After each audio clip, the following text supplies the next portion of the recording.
Puss in Boots. Once upon a time, there lived a talking cat. One day, the cat said to his master, who was a poor miller's son, "Give me a hat, a pair of boots, and a bag, and I have a plan to make you rich and famous." Puss in Boots, as he was called, was a smart cat. He caught many lovely birds and rabbits, put them in his bag, and went to the king. He bowed to the king and said, "Your Majesty, I bring you a gift from my noble master, the Marquis of Carabas." Now the king did not know who the Marquis of Carabas was.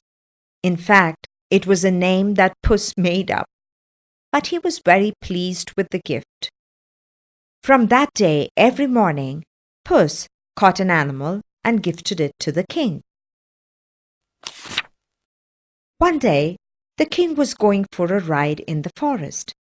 Immediately, Puss told his master, "Please go bathe in the river in the forest." As soon as his master was in the water, Puss took his clothes and hid them under a big rock.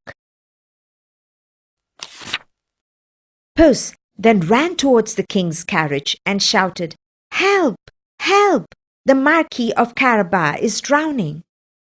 When the king heard that the kind Marquis, who had given him so many gifts, was in danger, he sent his men to save him.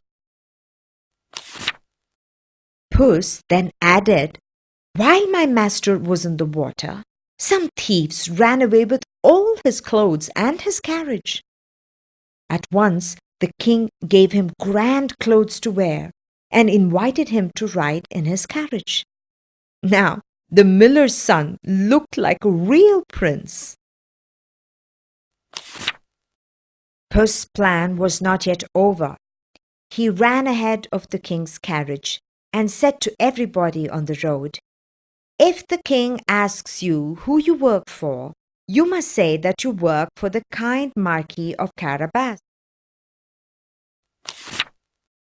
So when the king and the miller's son came by, all the workers waved and cheered. "Hail the Marquis of Carabas," they said. They told the king, "We work for the noble Marquis of Carabas. He owns all this land." All the lands actually belonged to a very rich and very wicked ogre. Puss quickly went to the ogre's castle and bravely said, "I have heard that you are a very powerful ogre who can change into any animal. Can you change into a tiny animal like a mouse?" The ogre was flattered by Puss in Boots' words.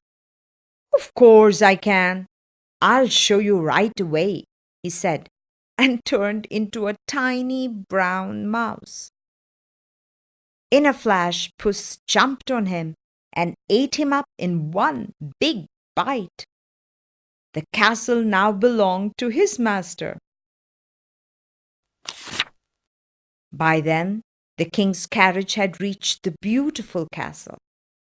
"Welcome to my master's castle," said Puss. The king was very impressed. "The Marquis of Carabas is a great man," he thought. "I shall get my daughter married to him at once." So, thanks to clever Puss in Boots, the poor miller's son became the rich, famous Marquis of Carabas. As for Puss, he lived happily like a prince in the castle and never had to hunt for a mouse ever again.